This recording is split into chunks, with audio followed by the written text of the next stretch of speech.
Hello, and welcome to the South Coast Artists Index, where artists, performers, and writers, as well as curators, directors, and supporters, anyone with ties to the creative community, drops by to introduce themselves to you. We'll talk about their beginnings, their vision, their passion, and so much more. The South Coast Artist Index podcast is brought to you in part by Heavenly Spirits, who invites you to celebrate the art of life and creative communities everywhere. Learn more at heavenlyspirits.com. Hi, this is Ron Fortier again with another episode of the In Focus podcast brought to you by the South Coast Artist Index. And today we have a guest from the Midwest and from the Windy City. And with that in mind, I want to have him introduce himself and spell his name. And we'll take it from there. Okay, Ron. I'm going to try to get my thumb out of the way of the camera. That's always a good move. And I'm almost there, but for some reason, anyway, my name is Lowell Thompson, and I am what I call a recovering adman. I spent all of my adult, from the time I was 20 until I was 55, I spent my time creating advertising. But then after my career started to peter out, when you get to be 50, over 45, probably some of your days are numbered. So I began to transition from advertising to my original skill, talent, love, art. So I began painting in about probably 98, 2000 definitely, I was serious. And so I started painting, I started writing. I had been writing a little, but I started writing more. And so now, here it is, 2020, and I am fully, not fully recovered, but mostly recovered. You're never fully recovered as an adman, and as you know. So I'm pretty much recovered, and I'm pretty much into my second, or is this the third act, as a colored man. I call myself, I have various names. RaceMan is one, which is related to someone that I know Ron knows well, Frederick Douglass. I am RaceMan in honor of Frederick Douglass and in honor of Martin Luther King, in honor of women who were RaceMan, even though they were women, like Fannie Lou Hamer, like Ida B. Wells. Anyway, so I'm into my RaceMan phase and my colored man phase, which I think is one of the things we'll talk about. So I'm not going to get ahead of myself. Okay. I think I've done my introduction, Ron. You need more? No. In fact, I was going to stop you there. Just to go back just a little bit. Lowell, could you spell your first and last name, please? Just in case people are traveling. Yep. Okay. It's Lowell, Lowell Thompson, THOMPSON. Okay, and just to let everybody know, Lowell's sitting outside the Chicago Public Library in uptown Chicago. So if you hear some of the ambient noises, right, that's the reason for it as well. Lowell, how did you get into advertising? Did you go to school for it? I mean, how did it all come about? I mean, I fell into it backwards. Well,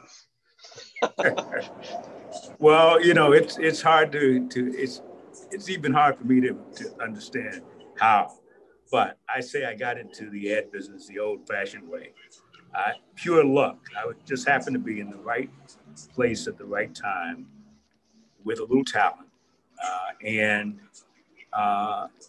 The time was, I always tell people, my timing was perfect because it was the time that America first started to look at African Americans as potential part of the corporate structure of the business part of the country. And I just happened to be in the right place at the right time at 20 years old, living in Robert Taylor Homes, which was at that point, I think, America's largest public housing project. And I happened to have a little talent, was working at the Chicago Tribune, as a matter of fact, as an office boy. And it was actually doing drawings within the first 3 months of being there as an office boy. I was working in the creative services department of the Tribune. And within 3 months, I actually had my own account and I was drawing for the paper, even though I was an office boy. But in April 4th, 1968, Dr. Martin Luther King was assassinated in Memphis. And that, even though the civil rights movement had been moving and been active for 10 years by then, that was catalyzed a lot of stuff happening quickly. And it was like, I say to people, it was like the Black Lives Matter movement now, but 52 years ago. And corporate America first opened itself up to unwhite folks. And I happened to be in the right place at the right time with a little talent, as I said. And I walked in. And when I walked into one of the top 10 advertising agencies in the world, which was Foot Cone and Belding in Chicago and in New York and all over the world at that point. But I walked into the original office, which was in Chicago. And I found quickly that I was in the one career that I was actually qualified to be in. I had found my home. So once I understood what they did, which was come up with ideas for advertising, I found that that's what I did best. So I did that. And I learned, I got a PhD in, well, some people say BS, but I got a PhD in communications at Foot Cone and Belding, and I was paid.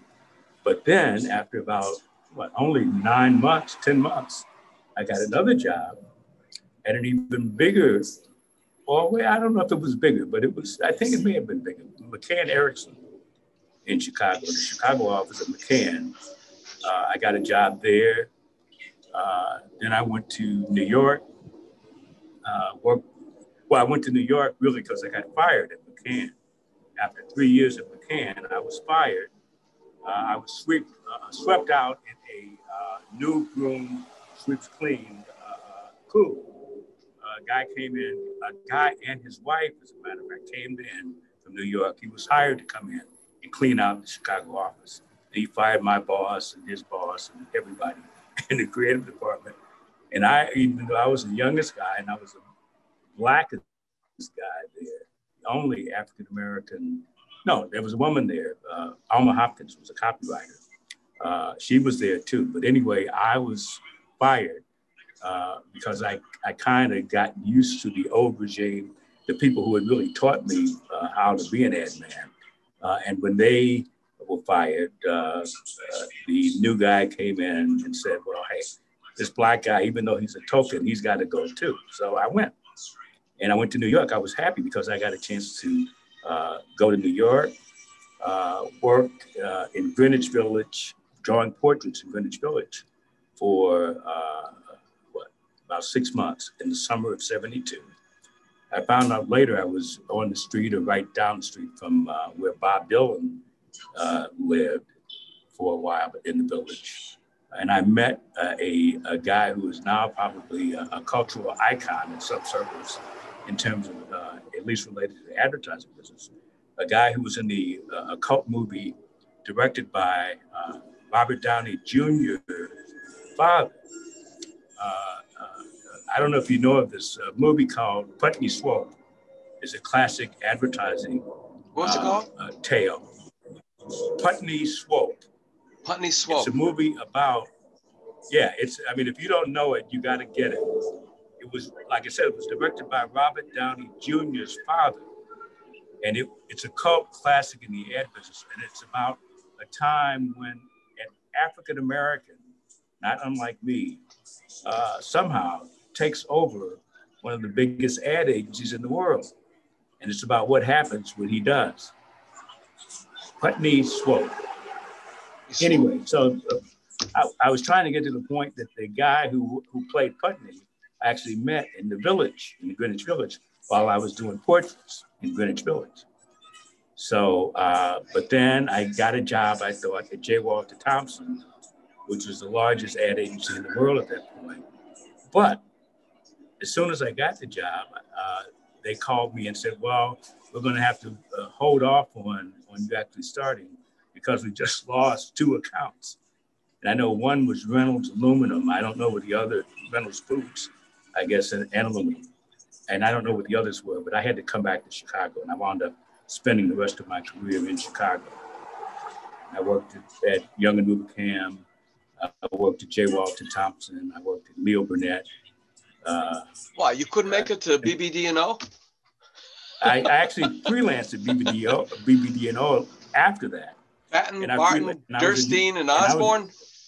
I was at, well, with what is the joke about that? Batten, Barton, Durstein.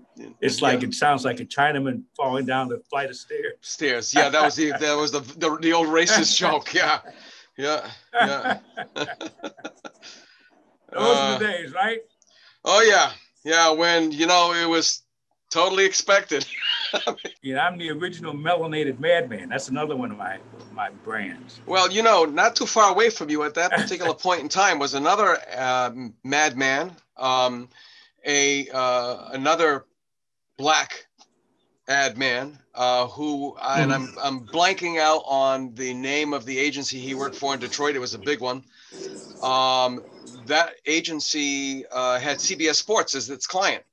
So Keith Johnson, my friend Keith Johnson, would go, to New York to deal with, how you got to deal with client stuff. And they said, why the hell are we having you come here all the time? Why don't you just stay here and become part of our team? So he became the vice president of promotions for CBS Sports, and he passed a couple of years ago.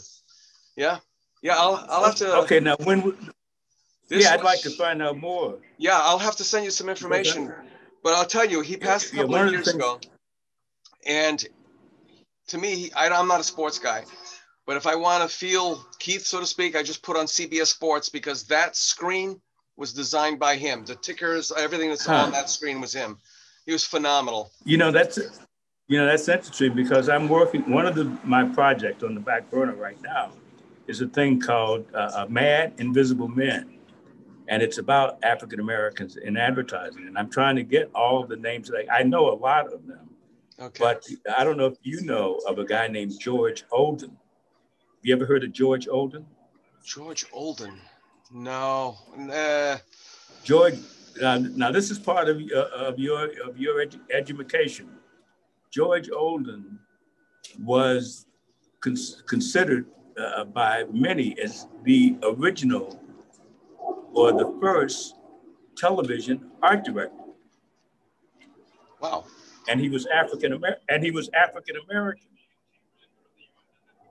I don't know if Keith knew, if Keith was with CBS New York. Yeah. Is that what you said? Yes, yeah. George Olden created the first graphics at CBS.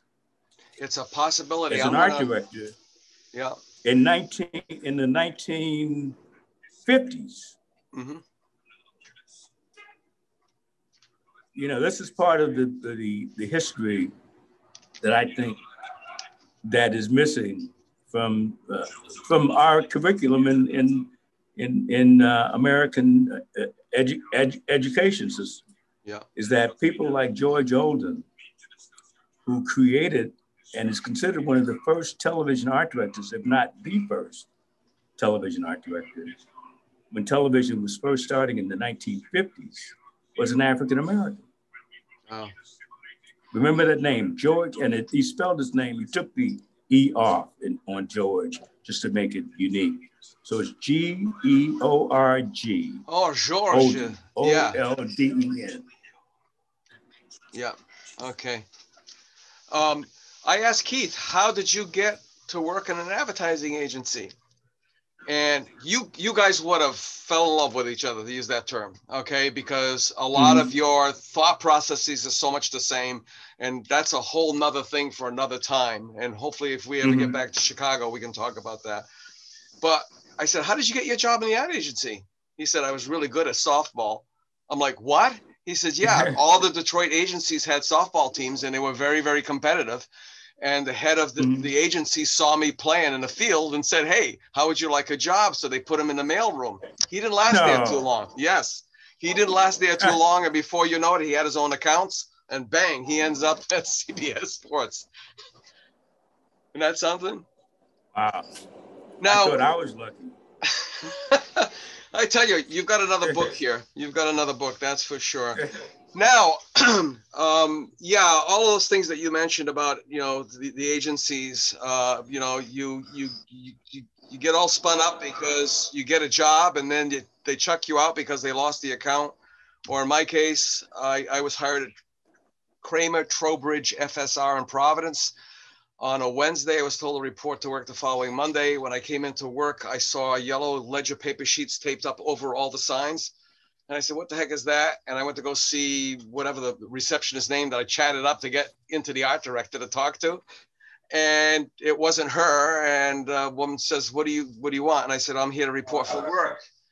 And she said, who told you to come here? And I said, Dan Shepard. And she said, Dan Shepard doesn't work here anymore.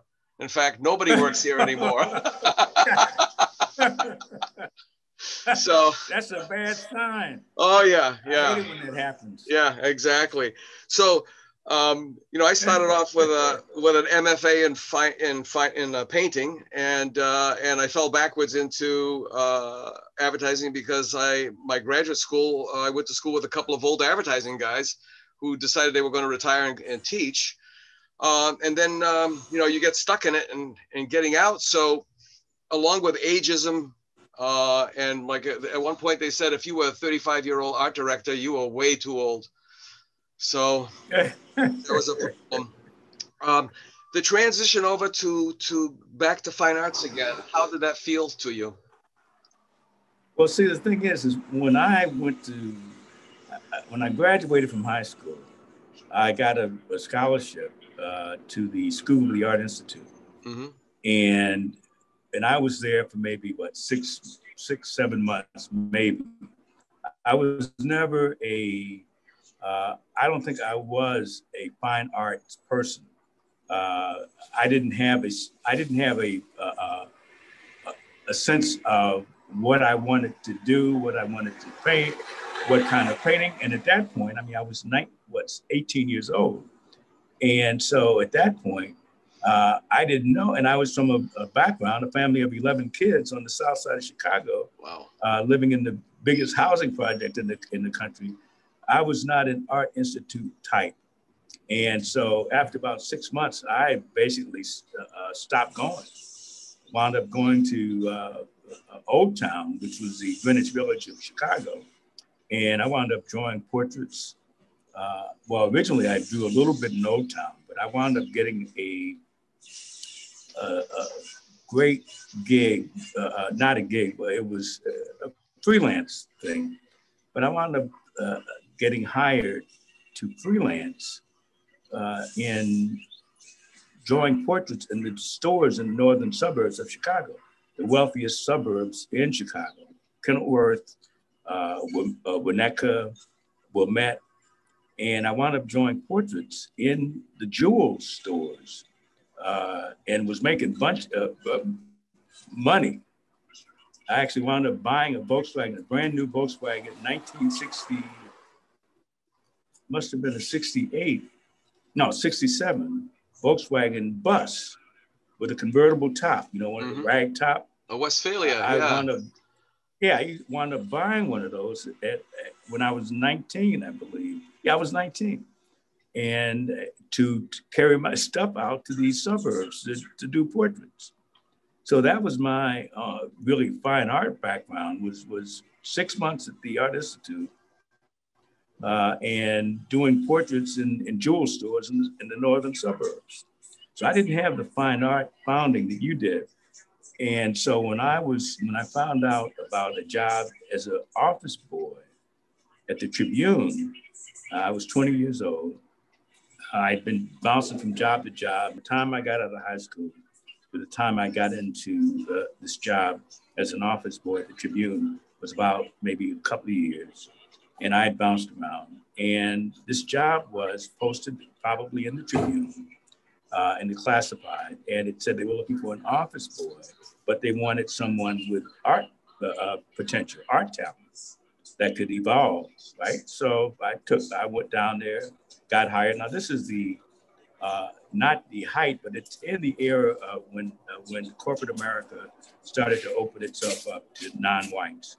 So they were the Tribune was opening to hire maybe, I don't know if I was the first, but I was one of the few African Americans in the creative services department of the Chicago Tribune. And these were the people who drew all the ads for the Tribune. And the good thing for me was, so I got an education in fashion drawing, in drawing hard goods, in cartooning. I got an education because I was taking mail and stuff to all these guys in the Tribune's creative services department.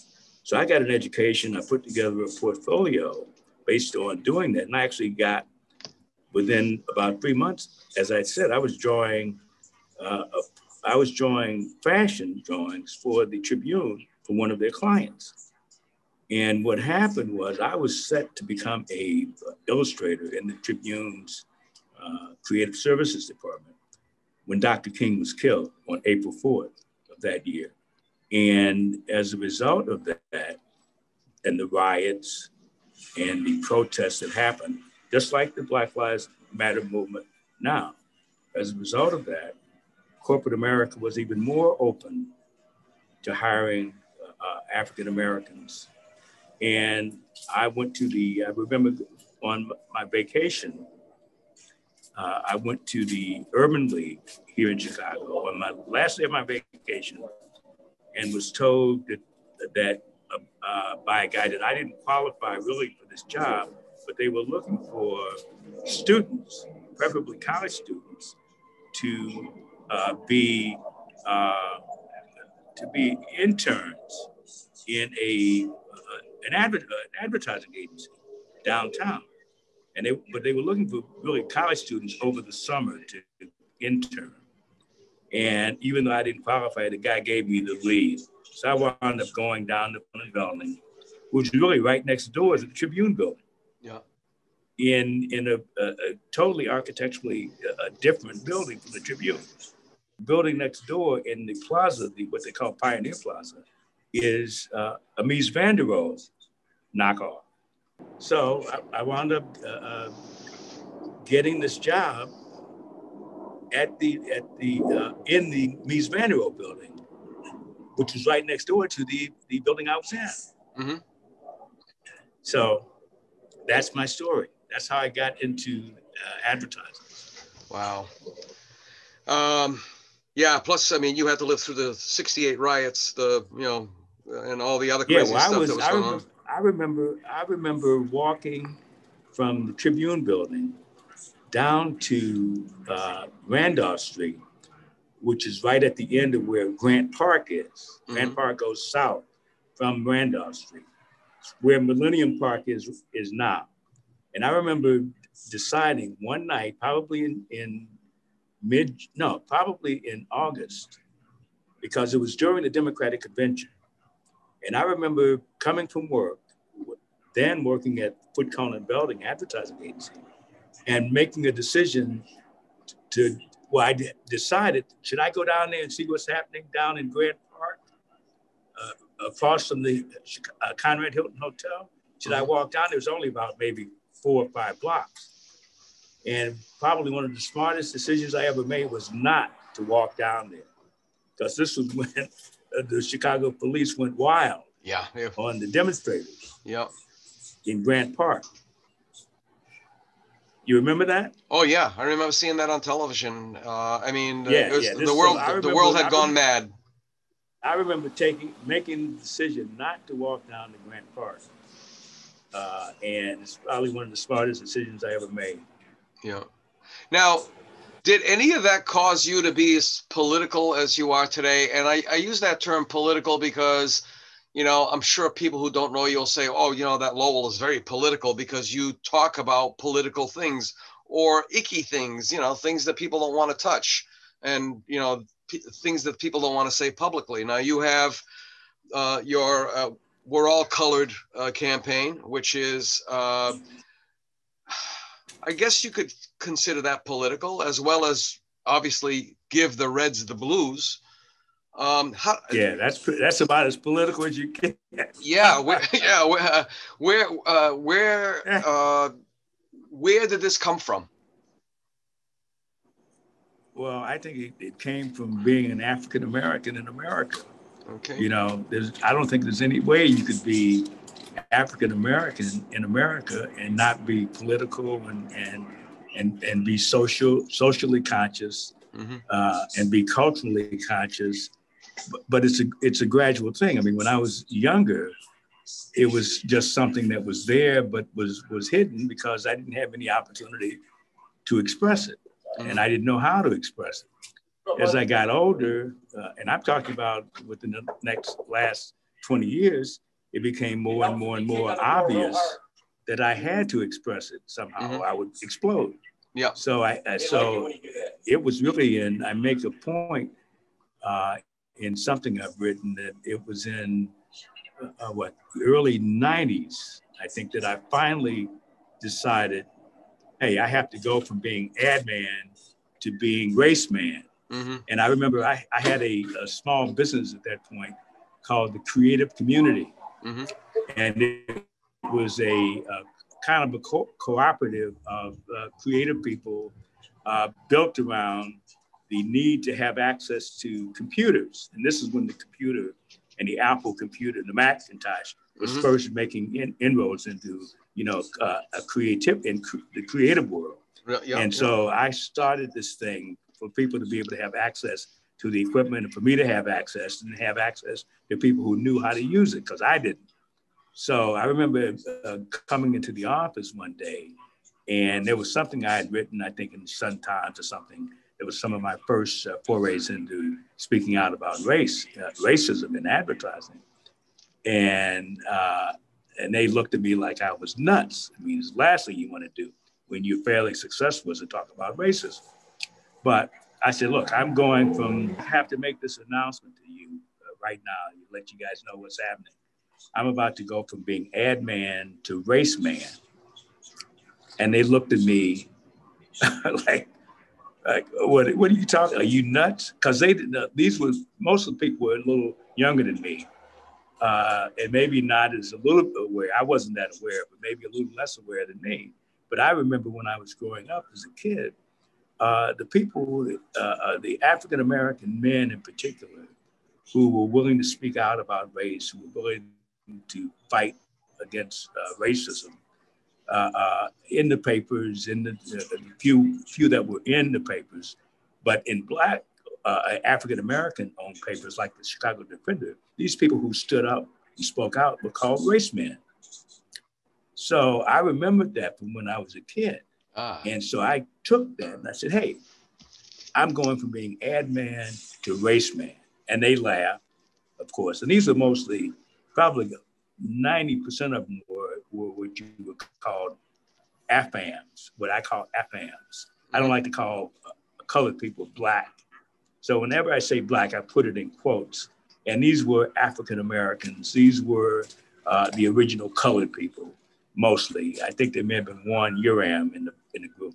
But they say, okay, RaceMan, where's your cape? Let's see you fly, RaceMan. Because the only reference they had to RaceMan was comic. Yeah. So they said, okay, RaceMan, where's your cape? So anyway, I took it. I became, from that moment on, RaceMan. And I still answer to the call, RaceMan.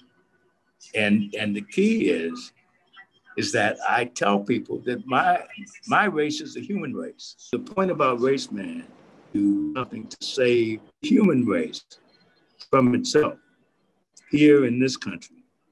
And the idea that race is a word that only means Black folks or colored folks or people that are not so-called white is wrong. The race is the human race. Key to me is that we have been trained, miseducated from the beginning. I mean, before the beginning, in terms of our families, our history, we've been miseducated to believe that the human species, the human race can be divided into black and white. Yeah. That's the point of my coloring book. Yeah. We are not blacks and whites. Any kid who knows his color, his or her colors, 4 or 5 years old. My grandkids, they know, well, my 3-year-old, well, she's 2.5, almost 3. She knows her color. And she knows I'm not black. She's not black. And people who call themselves white are not white. If you ask her, what color are you? If you were there with her and you asked her what color are you, she would not say white. She would say, well, you're kind of a pinkish, beigey, maybe a little off-white, tannish. Yeah. That's what she would say. She would not say white. As a matter of fact, one of the lines that I want to use in a book or a chapter at some point is the old takeoff on the emperor has no clothing. It's the emperor is not white. It's a cartoon I drew with a little kid pointing up to a guy on a throne. And he said, hey, the emperor ain't white. Yeah. And that simple statement, I mean, it took me, I came up with that a couple of years ago. I'm 73, so maybe I was 70, 71 when I came up with that. And even now, when I say it, most people are like stymied by it. What do you mean by that? You're not white. I'm not black. Simple. Yeah. The idea that you can divide the human race into black and white is a construct. I mean, I don't want to get too academic on it. No. I totally understand because, my mother's 94, God bless her. But it's so difficult. And my mother's 94, and she could have a really incredible conversation with you because she brought me up to not see color, as best as she could. And, I grew up with her. She was a single mom at the time. I grew up with her. We went to move in with an uncle on the east side of New York, and then we moved on down to the west side. And so I saw every color, if that's what you want to call. I saw every shade. Let's put it that way. Right. And it was a quote unquote black family, the Kirbys, that took me to Coney Island. I mean, that was kind of unusual at the time, still. I can imagine it was. Yeah. But let's bring this whole color thing down to your color wheel, because one of the things I'd love to do is to somehow bring that wheel to New Bedford, which was one of the most abolitionist cities in America at the time. This is the second home of Frederick Douglass. Yeah. Exactly. And this is a place that Harriet Tubman snuck into and snuck out of. I mean, the list just goes on, where there's a new section of the city that's being dedicated. It's called Abolition Row. And I mean, the list just goes on, but I think your color wheel would be a phenomenal asset to the city. Could you tell us how much, if you wouldn't mind, how long it took to get it to that, constructed, and what kind of funds would be needed to well, this is another one of my another one of my lucky projects. I mean, I think you've seen some of my work online, yes. Some of my paintings, and my paintings are about Chicago and people in Chicago, in neighborhoods primarily. So, and the color wheel is the exact opposite of what my paintings are about. And so to get from my paintings to that color wheel was a process that there was no way that I could have even imagined. I just happened to be, once again, in the right place at the right time with the right stuff. And somebody came into my studio, must have been 7 years ago now, 7 or 8 years ago. I didn't know the person, but we had an open house. My studio is in a shared studio space of about a dozen different artists, the shared studio space. And we used to have open houses, 2 or 3 times a year, where people would be invited to just kind of browse through different people's studios. Mm-hmm. And evidently this person came in, saw my work, and later contacted the woman who was the head of the studio, Colette, and asked her, would Lowell Thompson be interested in participating in a proposal we're doing to design a piece of street sculpture in Chicago, in the neighborhood, in Uptown, the neighborhood I live in. And so, of course, I said, of course I'd be interested. And I wound up getting hired to design a piece of street sculpture in Chicago. They call it a street identifier. So it's not part of the arts program, it's part of the Department of Transportation's program. So what they were about to do was redesign the street up near the Uptown Theater. Really right in front of the Riviera Theater, which is an old theater that was built in 1915. Classic movie theater. 1915, you said, because you dropped out. Yep. 1917. Oh, 17, okay. Yeah, it was built in 1917. And so they wanted to they were going to redesign the street, and they wanted a piece of street identifier sculpture to be designed as the focal point of the new plaza they were putting in. So they asked me if I would come up with ideas for it. So I came up with a bunch of ideas. Probably one of the last ideas I came up with was the color wheel.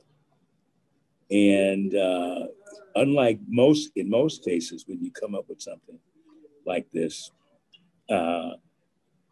they always tend to choose the worst idea you came up with. Well, in this case, they chose the best. And so after a period of 5 years, from the time I actually designed it, the basic idea, and it wasn't fully designed, it was an idea, it was a sketch of a wheel, a colored wheel. Mm-hmm. And from the time that I submitted that to them, got paid, it was 5 years before they actually built it. I thought they had given up on it. I didn't think it was going to get built.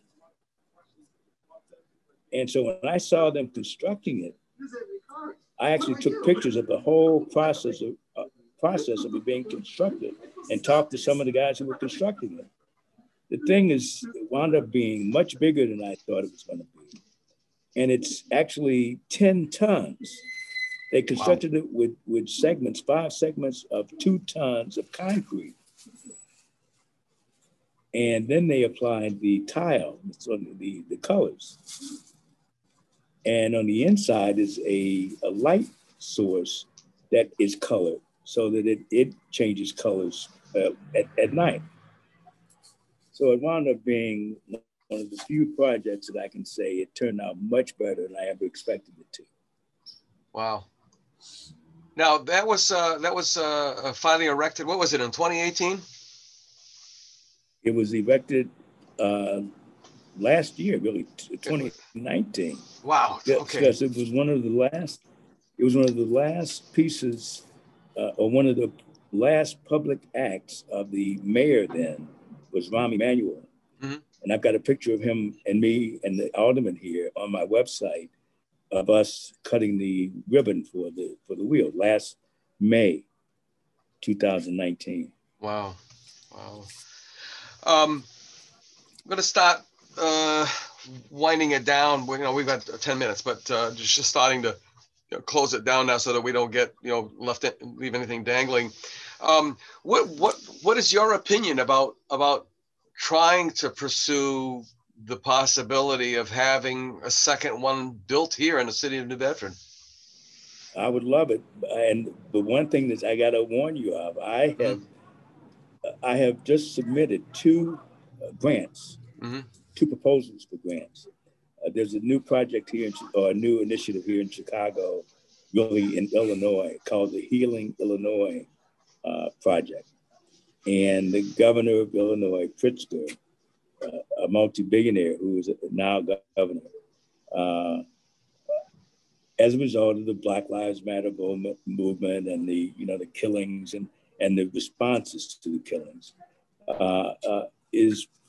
has put together an initiative to come up with ways to talk about and come up with creative ways to talk about the race issue, which normally is avoided by everybody, right?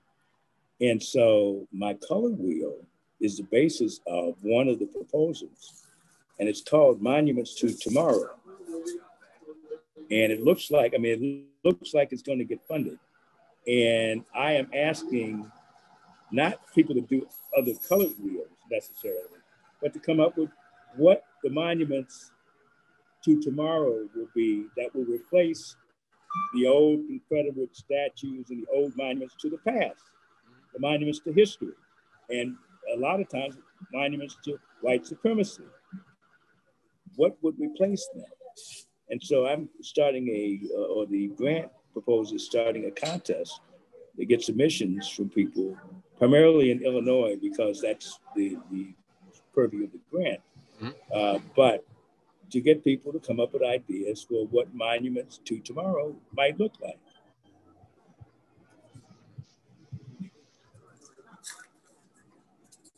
That is something to think about, because as you were speaking, I had things flying through my head like standing in a subway watching the cars go by.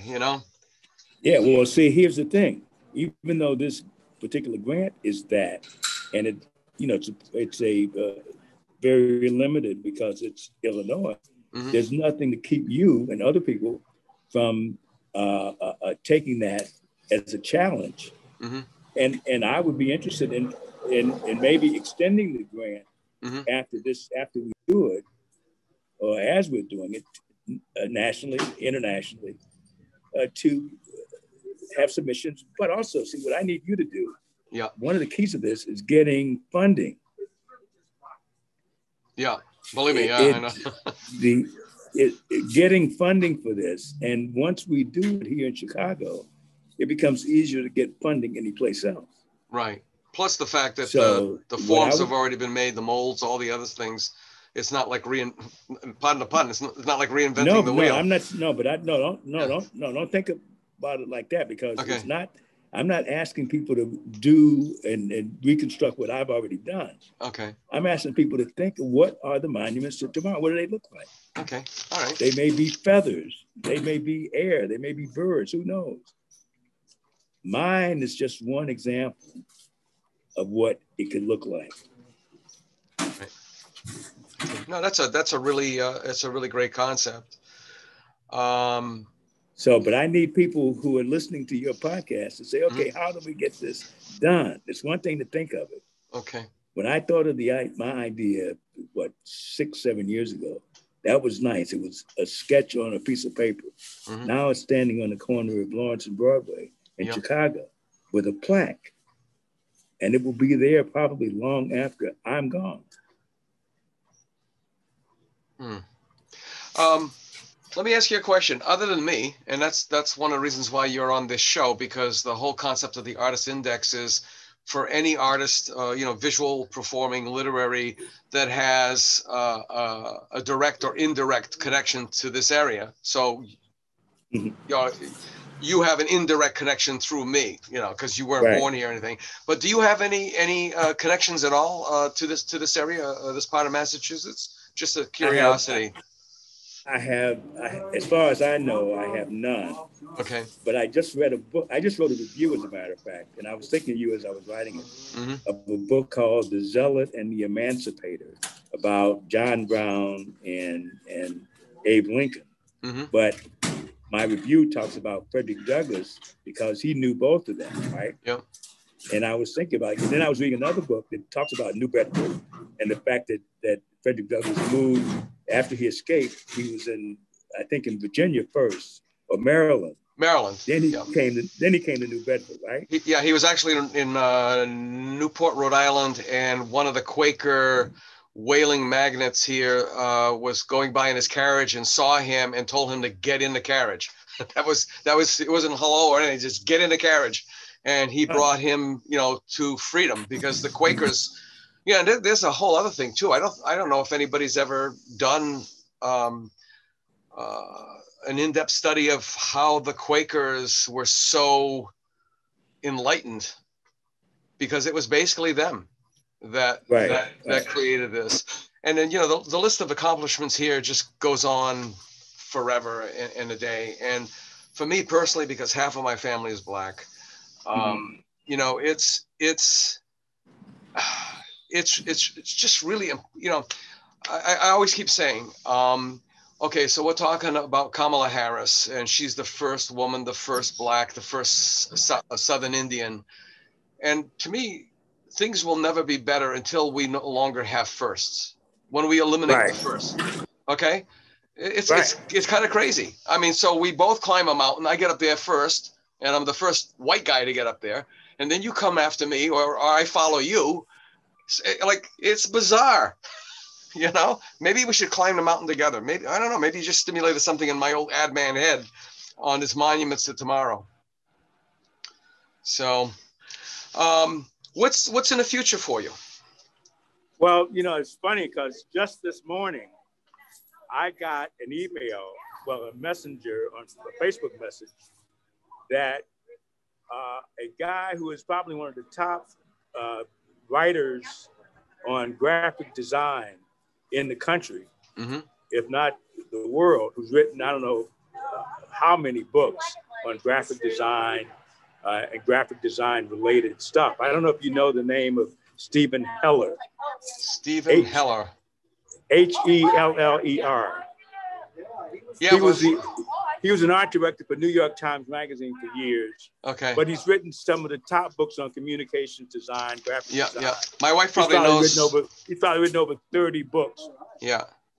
Anyway, I met him in New York probably 25 years ago at some panel or something in New York.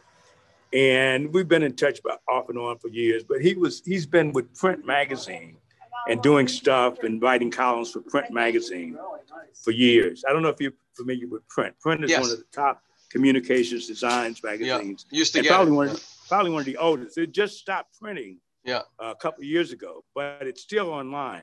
He still writes for them. Well, anyway, he sent me a link to an article he just wrote about me in my coloring book, the anti-racist coloring book. Right. And I just posted it on my Facebook page. And he did a job. I mean, maybe because he knew me and he's kind of watched me over the years, but he hadn't written anything about me. I don't know, he may have written a blurb or something, but this is a major piece of work that when I saw it, I was like overwhelmed by what he did.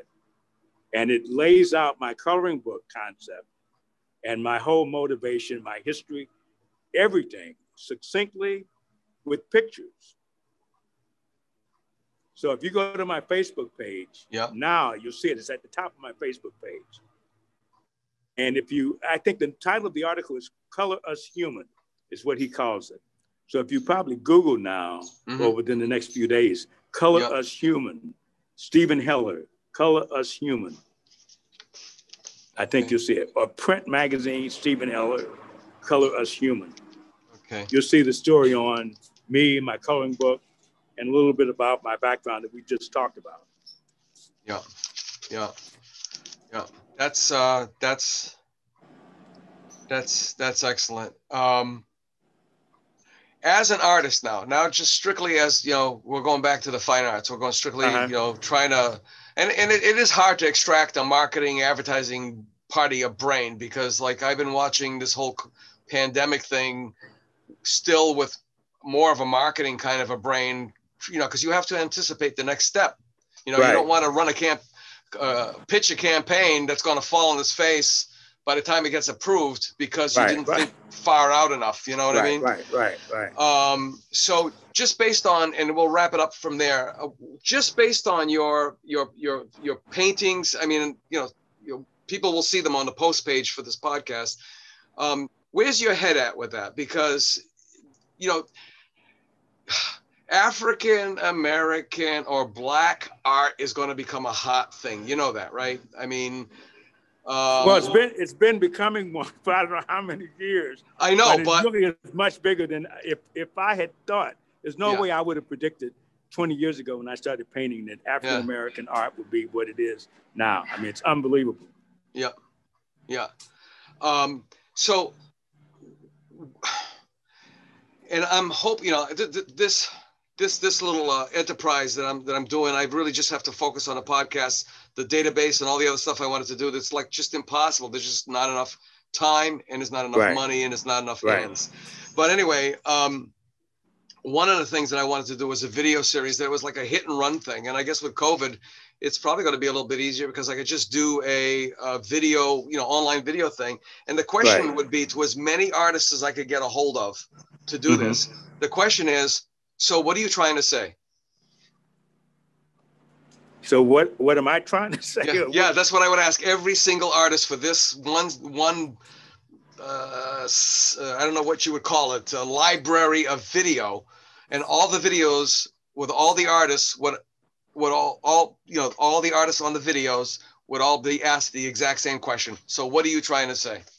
Well, the thing is once again, I have to separate my advertising brain from my art brain. Yeah, I'm talking strictly as an artist. Yeah, strictly as an artist. Yeah. The thing is, I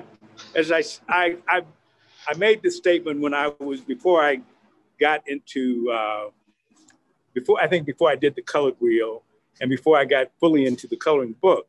Yeah. So I was more into my paintings, and I made the statement, I think, to one of my collectors that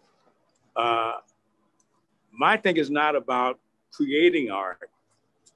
It's about recognizing it on the street of Chicago, walking. So I see myself as a reporter of the magnificence, the beauty, the kinetic art, walking, talking, and living on the streets of Chicago. Yeah, I totally understand that. I totally understand that. So that's my paintings. Yeah, I could see there was a vibe to it, you know, and that's the other thing, you know. I switched over from abstract art to objective, you know, social justice, expressionism, whatever labels you want to throw it on it. You know, I started off my first series of doing the what I called America's Guernica, Greenwood. And I was all jumbled up with feelings that I totally escaped having to deal with when I was doing my abstract work. And so, you know, I stumbled through those feelings for 4 or 5 paintings. I'm up to 6 of them now. And I really was kind of numb. I couldn't see my own work, but the response to it was something else that was completely amazing. And I think we all do that. We produce the work either with intent A and we get reaction B. We just produce the work because we're like some sort of a channel, you know, some sort of an antenna or something like that. And then it's just that duty to get it out there, and then we let it fly. Right. So that was a really good answer. Well, we're gonna have to wrap it up, Lowell. We're gonna have to do this more often, you know, off agenda here, and just say hello, because we became fast friends when you came to my opening in Chicago. Yeah, I remember. Yeah, that was very auspicious. That was for sure. Yep. And it really is a small world. It really is. Well, I tell people if it was a choice between being a genius and being lucky, I choose lucky every time. Yeah, or some Chinese philosopher said, success has nothing to do with luck and has everything to do with timing, which is really true. Right, which is the same thing. Exactly. Lowell, thank you so much. Hang in there while I do the outro. Okay. Thank you, folks, for sticking with us and listening to this fascinating, background on Lowell Thompson. And until the next time, be kind to each other out there. Be good as you can be. Thanks a lot. Ron Fortier, the In Focus podcast from the South Coast Artist Index. Bye-bye. We'll see you next week for another episode of the South Coast Artist Index podcast. The South Coast Artist Index podcast is brought to you in part by Heavenly Spirits, who invites you to celebrate the art of life and creative communities everywhere. Learn more at heavenlyspirits.com. To learn more about the South Coast Artist Index, visit theartistindex.com. Find us on Facebook, Instagram, and YouTube. Be the artist you believe you are, and let's take care of each other out there.